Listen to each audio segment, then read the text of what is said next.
We're joined now by Republican Congressman Mark Alford of Missouri. Congressman, thanks so much for being with us. I do want to get your response to your fellow Missourian, Senator Scott Hawley, talking to Manu Raju on CNN earlier today, who says he will not support this bill as it stands. Let's listen to this. Listen, if you want to do work requirements, I'm all for that. I bet every Republican and I bet most Americans would agree with that. But we're not talking here about just work requirements. The House goes much, much, much further than that. This is real Medicaid benefit cuts. Real Medicaid benefit cuts. What do you make of that? What do you think of the senator's comments? Well, Boris, thanks for having me on. I have nothing but the utmost respect for Senator Josh Hawley. We just dropped his bill in the House today, the PELOSI Act, which bans members of Congress from trading individual stocks. We're aligned on that. We're not aligned on the terminology, let's put it that way, for Medicaid. He calls them cuts. I call them savings. Look, we are kicking 1.4 million illegal aliens off of this program. 1.6 million Americans are now enrolled in Medicaid in at least 2 different states. We are finding the savings in these programs to come up with $900 billion. It was going to be $880. They've come up with $900 billion over 10 years. Savings so that we can properly fund the program for people who are truly in need of these services. On the question of who is truly in need of these services, this bill essentially creates expansive requirements and checking in with officials and things like that.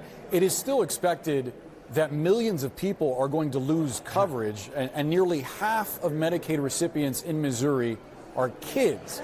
Are you guaranteeing the people of your state that they will not lose health benefits? If you're eligible for Medicaid and you do the proper check-in, and Boris, I think what you're speaking about right now, if you qualify to be on Medicaid for whatever reason, they don't look at your case for another year. Your condition may have improved. You may have gotten a job. You may be able to work or volunteer and not be eligible for some of these services. We're going to start looking at it every 6 months. We think in a day and age when you have technology that is more easy to check in than writing a paper slip and handing it in, I think that is very doable, and I think those who really need the services and are truly eligible for it, those are the people who are deserving of us finding the savings so that they can continue a path towards success. I do wonder, though, because 1 in 5 Missourians are covered by Medicaid. Roughly how many of them, in your view, would be deemed ineligible for these benefits or in your view, are committing fraud? Do you have an estimate, a rough number? I do not. I do not have any numbers on that. I know that some people in the Show Me State are concerned, but it is a Show Me State, and we're going to ask people to show me. Show me why you should be using taxpayer money for Medicaid that's funneled from the federal government down to the state level. Look, we're not empty of compassion. That is not what it's about. I am compassionate about turning this country around. We are on the edge of going over the cliff from the debt that we have, $36 trillion. We've got to get this reconciliation passed. We've got to get the Tax Cuts and Jobs Act renewed and extended and make it permanent, or it's going to be the largest tax increase in U.S. history. And yes, to pay for that, we're going to find savings in these programs. All the committees have now met. Ag Committee is meeting right now, and every one of these committees just about has found more savings than they have been challenged to find.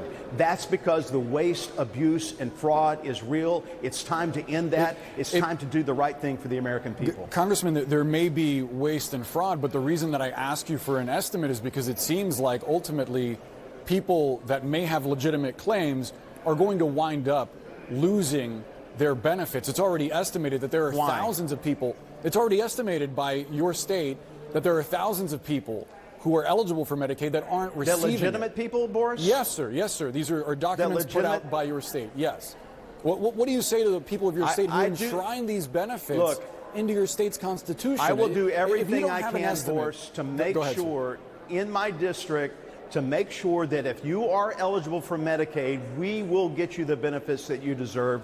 And until you get off of the eligibility requirements, if you stay on that, you will continue to get the benefits. Our Governor, Mike Kehoe, feels the same way. We are moving ahead in Missouri to make big reforms in taxation policy. We're bringing back infrastructure out of the Appropriations Committee to turn the Show Me State into the Grow Me State, and we are going to take care of people.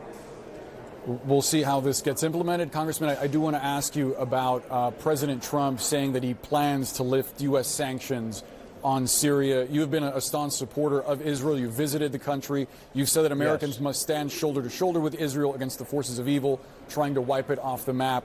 I bring that up because last month, Prime Minister Netanyahu asked Donald Trump to not erase these sanctions on Syria, saying that it would lead to a repeat of the events of October 7th.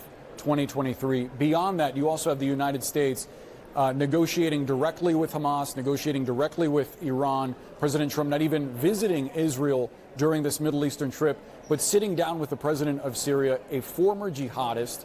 I wonder what you make of all of that and where you think Israel stands in this picture of the Middle East.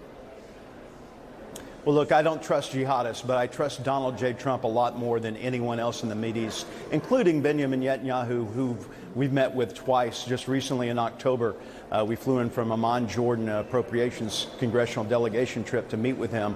This is serious business. Israelis are surrounded by all sides now, from people who don't just want them in the neighborhood, they want them dead.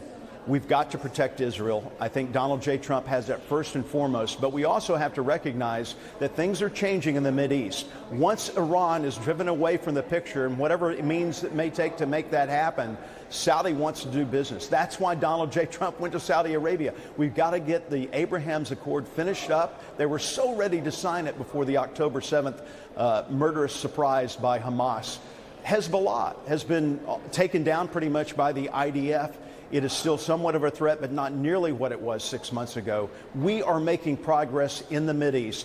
Let's work together with the partners we think we can have a little bit of trust with, at least, to make things happen for the security of Israel. Their security is our security. One more question, Congressman. You spoke about the trust that you have in President Trump. I'd love to get you on the record regarding this planned gift from the Qatari government to the president, this luxury jet worth hundreds of millions of dollars. You laugh. I do wonder whether you think this is ethical. I'm not laughing. Well, you were chuckling. I wonder if you think it's ethical for President Trump to accept it. Well, I'm chuckling, I guess, because I think the media is making a much bigger deal out of this than it needs to be. Look, have you been to the Reagan Library in California? There's the old Air Force One sitting there in the Reagan Museum. That's what's going to happen to this gift, not to President Trump, but the Department of Defense. This will go through the ethical checks and the legal checks to make sure it is everything's in order before it happens. But I know that, look, President Trump is frustrated that he's flying around in this 40-year-old plane. He has wanted a new Air Force One. He's tried to work with Boeing to make it happen. For whatever reasons, it's not happened. I mean, my goodness, the president in his first term wanted to change the paint scheme from the dark blue, light blue, white to red, white, and blue to make it look more patriotic, and they wouldn't let him do it. He's going to get his way on this. It's going to be painted red, white, and blue. The President of the United States, Donald J. Trump, will be flying on this new plane unless the courts intervene. And I don't think that's going to happen because I think what he's doing is perfectly legal. This is a gift to the Department of Defense. It's not to Donald J. Trump. Would you be saying the same thing if this was a gift, aside from all the national security concerns about having a foreign power put together arguably one of the most sensitive pieces of equipment that the president uses? Would you be saying the same thing, this is totally fine, if this were a gift from the Qataris or any other government to Joe Biden or Barack Obama or Bill Clinton? Sure. You would? I think, in intellectually honest with you, Boris, I would, because it's not going to Joe Biden. It's not going to Barack Obama. It's going to the Department of Defense. These departments are allowed to accept gifts, as far as I know. We have trade with other countries. That's why President Trump was in the Middle East, to get these relationships going. I think it was a great gesture on the part of the Qatari government. And we'll see what happens. But let's meet back here in 6 months and see what happens. We should. Congressman Mark Alford, appreciate your time and perspective. Thanks for being with us.